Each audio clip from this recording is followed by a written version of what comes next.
دیکھیں، اللہ تعالیٰ نے آپ کو ایک غیر مسلم ریاست میں رکھا ہے. جب انسان کسی مسلمان ریاست میں ہوتا ہے، مسلم کنٹری میں ہوتا ہے، تو اس کے لیے اپنے دین کی حفاظت آسان ہوتی ہے، کیونکہ اس کی سوسائٹی، اس کا ماحول، اس کا معاشرہ اس کو برائی سے روکتا ہے، وہ اتنا آزاد نہیں ہوتا. لیکن جب آپ کسی غیر مسلم کنٹری میں رہتے ہیں جہاں بہت سارے جرائم جو شریعت میں جرم ہیں لیکن ان کی نظروں میں وہ جرم نہیں ہوتا. پاکستان میں آپ شراب پئیں گے برے سمجھے جائیں گے، سعودیہ میں پئیں گے برے سمجھے جائیں گے، جاپان میں یہ سب چیزیں لیگل ہیں. وہاں زنا انلیگل ہے، یہاں پر زنا لیگل ہے. وہاں پر لڑکیوں سے دوستیاں انلیگل ہیں، اگرچہ اب کلچر یہ وہاں بھی آ گیا ہے، لیکن یہاں پر یہ سب چیزیں لیگل ہیں. تو ایسے موقع پہ جو اللہ سے ڈرتا ہے نا، یہ اس کی علامت ہوتی ہے کہ یہ واقعی اللہ کے خوف سے برائی چھوڑ رہا ہے. اصل آزمائش ہوتی ہی جب آپ کو برائی سے روکنے والا، ٹوکنے والا کوئی نہ ہو اور آپ صرف اللہ کے خوف سے برائی سے بچیں. سورہ ملک میں اللہ تعالیٰ کا کیا ارشاد ہے؟ الذین یخشون ربہم بالغیب. جو ایمان والے لوگ ہیں جن کے لیے اللہ نے آخرت رکھی ہے، اللہ نے ان کی صفات بیان کی ہیں کہ یہ لوگ اپنے رب سے بن دیکھے ڈرتے تھے.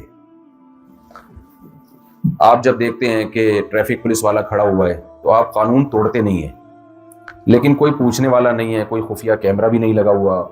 اس کے باوجود بھی اگر قانون نہیں توڑ رہے تو اس کی علامت ہے کہ آپ ایک شریف شہری ہیں، آپ واقعی دل و جان سے ملکی قانون کو فالو کرتے ہیں. تو ہمیں اللہ نظر نہیں آتا.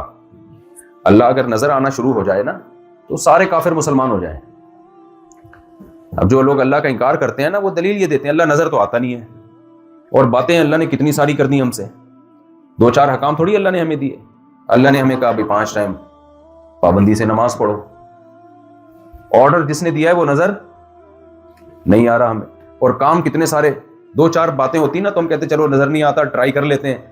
اگر ثابت ہو گیا کہ واقعی ہے تو ثواب مل جائے گا، ثابت نہیں ہوئے تو کون سا ہمیں کوئی بہت زیادہ ٹینشن اٹھانی پڑ رہی ہے. بعض دفعہ انسان کوئی ایسا کام کرتا ہے جس کے صحیح ہونے کا یقین نہیں ہوتا، لیکن وہ کہتا ہے ٹرائی کرنے میں جا کیا رہا ہے بھائی، ٹرائی کر لیتے.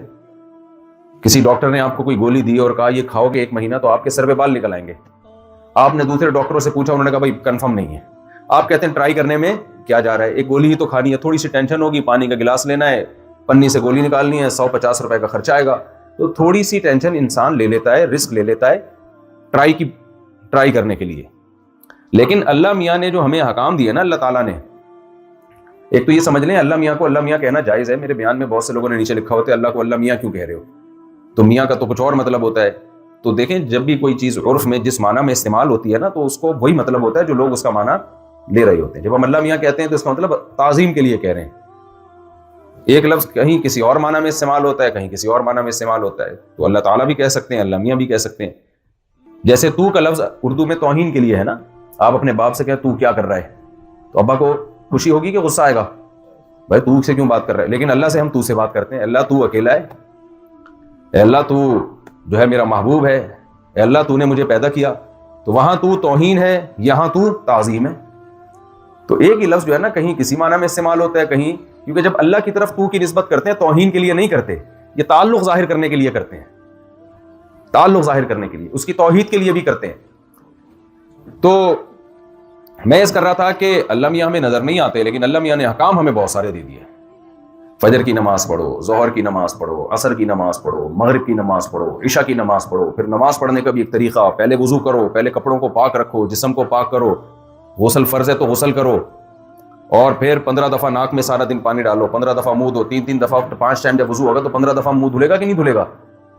تو کتنا مشکل حکم دے دیا. پھر رمضان کے 1 مہینے کے روزے ہیں، پھر نظر کی حفاظت ہے، پھر چوری سے بچو، جھوٹ سے بچو، اتنے سارے حکام. باپ کی اور ماں کے قدموں میں جنت تلاش کرو، بوڑھے ماں باپ کی خدمت کرو، بیوی سے اچھے سلوک سے بات کرو، اس پہ خرچ کرو، اولاد کی تربیت کرو، سود سے بچو، کاروبار میں سود سے بچو، اور جوئے سے بچو، سٹے سے بچو. 2-4 حکام ہوتے تو ہم ٹرائل بیسس پہ کر لیتے. کیا نظر نہیں آ رہا، اب پتہ نہیں ہے یا نہیں ہے، لیکن چلو یار کرنے میں کیا جا رہا ہے. لیکن ایسا نہیں ہے، اللہ کے حکام تھوڑے نہیں ہیں، بہت زیادہ ہیں. اب یہاں جاپان کی مارکیٹوں میں ہم چلتے ہیں تو کتنا مسئلہ ہوتا ہے حلال ہے کہ حرام ہے، ہر چیز کو دیکھنا پڑتا ہے. تو اس لیے اللہ نے کہا یخشون ربہم بالغیب. میں اگر اپنا جلوہ دکھا دوں تو پھر تو ساری دنیا کے سارے لوگ انسان بن جائیں، پھر تو سب اللہ سے مانگیں، پھر تو سب لوگ ایک اللہ کے قائل ہو جائیں. پھر تو ساری دنیا شراب بھی چھوڑ دے گی، زنا بھی چھوڑ دے گی، 5 ٹائم کی نمازی بن جائے گی، جھوٹ بھی چھوڑ دے گی، اور ہر حکم کو پورا کرے گی ساری دنیا کے سارے انسان. لیکن اللہ نے آزمائش رکھی، اپنے آپ کو غیب کے پردوں میں بولو چھپا دیا. اے اللہ جب تو چھپا دیا ہے تو ہم تو اس پہ ایمان کیوں لے کر آئے؟ ایمان لائے بغیر اطاعت ہو سکتی ہے کیا؟ نہیں ہو سکتی نا. ہم تیرا یقین کیوں کریں؟ اللہ نے کہا بھائی میری پروڈکٹ کو دیکھو، جو چیز میں نے بنائی ہے ان کو دیکھ کر یقین کر لو کہ ان کا کوئی بنانے والا ہے، یہ نہیں بن سکتی خود سے. اور میرے کمالات کو دیکھو.